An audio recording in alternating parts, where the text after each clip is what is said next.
I wanted to show you a couple of trades. I received this on an email and I received permission to share it with you, so I'll do that. That said, still watching that Apple. And one thing you can do, guys, if you want to try to figure out how to set your sell tomorrow, look at the delta.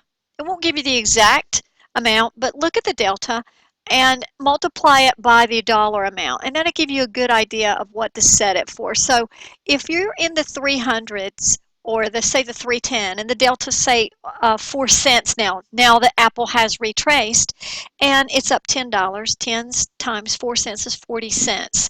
So you could assume that it may open somewhere along in there, if that helps you a little bit. Remember that we trade these things because they're volatile.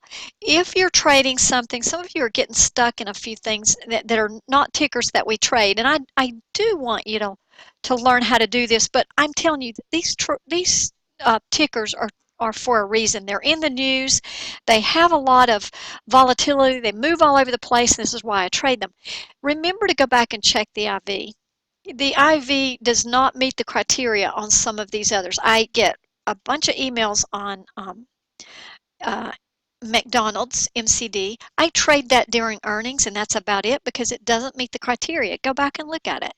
And you tell me why I should be trading that. Doesn't mean it won't move. It's the same thing with Intel, same thing with Microsoft, even IBM. These are great covered calls. And yeah, you can get a nickel to 30 cents out of those things each day, but I like these things that swing a lot more and I can ride them a lot more. Doesn't mean it won't work, but same thing with Boeing.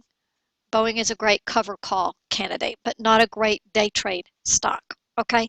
But I will like to trade those around earnings and that type of thing. Right now, I'm just trying to get you to make your living off of 5 to 10 tickers. You just trade them over and over and over. You know them like the back of your hand. And you just make a nice living. Um, we have been calling Apple the Granny Smith trade, thanks to Keith. Today, he mentioned something about Granny Smith.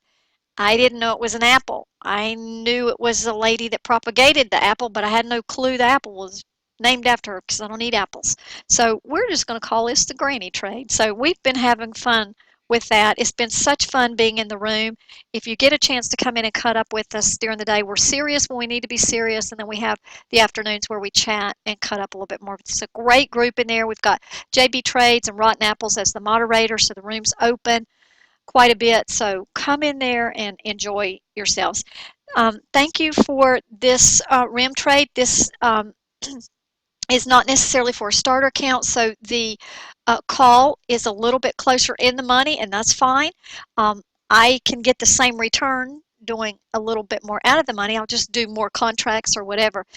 But you can see that 3 RIM were bought to open, then we buy another one. See here, 182.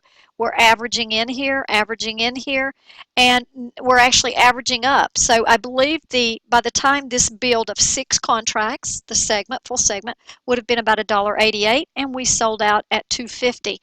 Great, beautiful trade. Well done to the student that did this trade. Same student pulled this one off, which is the SPY. And this is the exact SPY that we had today. It was the 112 call, which was our bread and butter trade, our B&B trade for the day. And you can see loaded 7, the full segment is 10. This is somebody that's built their segments and knows exactly how to load on. Doesn't mean it always works, because on low volume days, you may have to add more, scalp out, or take less. But in this instance, it worked out really well. Remember, summer. I can't change anything about that. Bought 7 at 71, realizing that it's moving up, bought 2 more at 76 and bought another one at 76. This doesn't give you the times, and then sold another one at $1. The high of the day was $1.16. So beautifully scaled in trade. I thought this may help you. Some of you are starting to get your aha moments, and I'll try to help you get your aha moments.